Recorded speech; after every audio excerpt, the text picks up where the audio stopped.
In this video, I'm going to show how you can track working days for jobs in Excel with barcodes and VBA.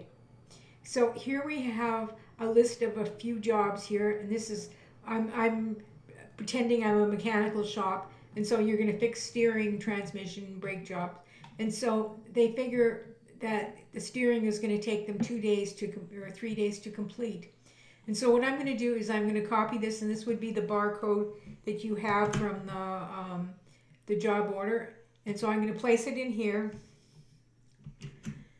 And there you see that that it started on the 5th and today is the 8th, and it's only got 2 days here.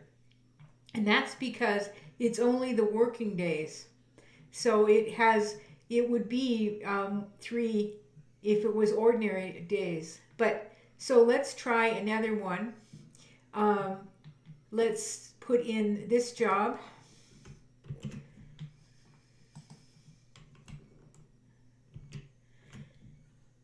And then we're going to put in it again.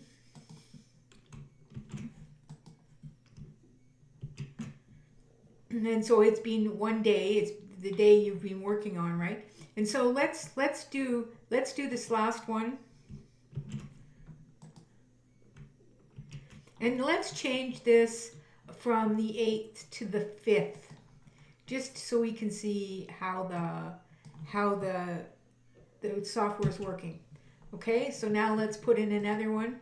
And so let's go again and scan the barcode. And as you can see that it's equal to the day or equal to or greater than it, then it shows you that it's red so that you can see that this job is behind or getting close to needing to be completed. So let me show you the code for this. So